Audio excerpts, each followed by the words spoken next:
विष्णु पुराण दूसरा अंश 5वां अध्याय। 7 पाताल लोकों का वर्णन। श्री परशुराज जी बोले, हे द्विज, मैंने तुमसे यहाँ पृथ्वी का विस्तार कहा। इसकी ऊंचाई भी स्तर सहस्त्र योजना कही जाती है।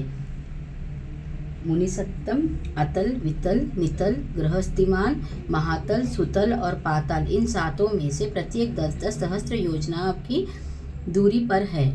हे मैत्रेय, सुंदर महलों से सुशोभित वहाँ की भूमियाँ शुक्ल, कृष्ण, अरुण और पीत वर्ण की तथा शक्रामयी, कंकरिली, शैली, पत्थर की और सुवर्णमयी है। हे महामुने, उनमें दानव, दैत्य, यक्ष और बड़े बड़े नाग आदिकों की सैकड़ों जातियां निवास करती हैं। एक बार नारद जी ने पाताल लोक से स्वर्ग में आकर वहाँ के निवासियों से कहा था कि पाताल तो स्वर्ग से भी अधिक सुंदर है, जहाँ नागगण के आभूषणों में सुंदर प्रभायुक्त अहद्र करणी शुभ्रमणिया जड़ी हुई है। उस पाताल को किसी के समान नहीं कहे। जहाँ तहाँ दैत्य और दानवों की कन्याओं से सुशोभित पाताल लोक में किस मुक्त पुरुष की भी प्रीति न होगी। जहाँ दिन में सूर्य की किरणें केवल प्रकाश ही करती है, घाम नहीं करती, तथा रात में चंद्रमा की किरणों से शीत नहीं होता, केवल चांदनी ही फैलती है।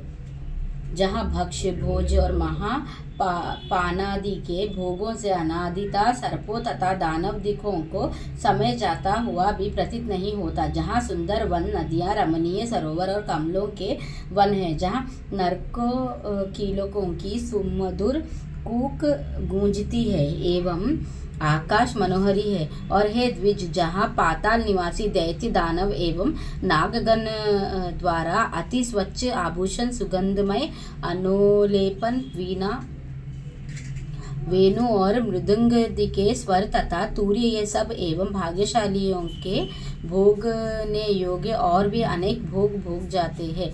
पातालों के नीचे विष्णु भगवान का शेष नामक जो तमोमय विग्रह है, उसके गुणों का दैत्य अथवा दानवगण भी वर्णन नहीं कर सकते।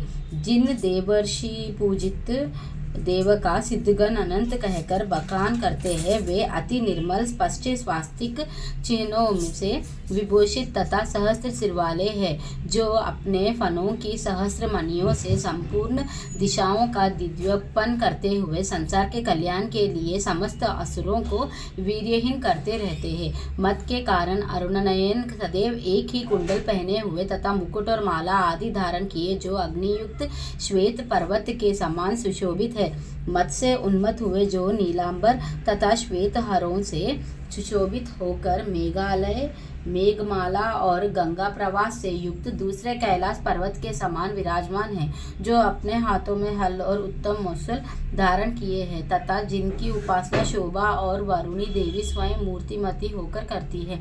कल्पांत में जिनके मुखों से विष गिनशिके के समान दीप्यमान संकर्षण नामक रुद्र निकालकर तीनों लोकों का भक्षण कर जाता है।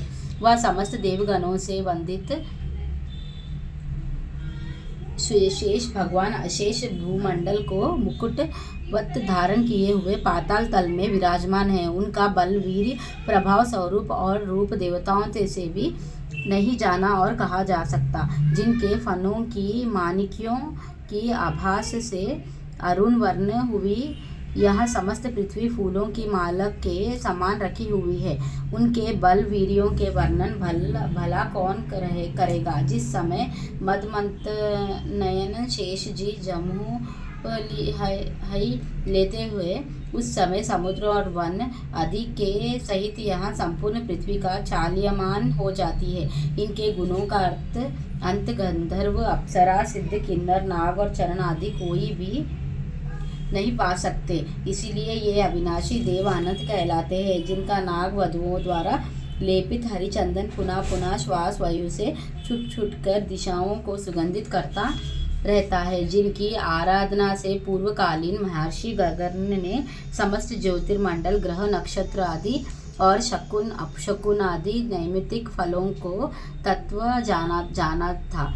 उन नागश्रेष्ठ शेष जिन्होंने इस पृथ्वी को अपने मस्तक पर धारण किया हुआ है, जो स्वयं भी देव, असुर और मनुष्यों के सहित संपूर्ण लोकमाला, पाताल आदि समस्त लोकों को धारण किए हुए। इस प्रकार श्री विष्णु पुराण का दूसरा अंश 5वां अध्याय समाप्त।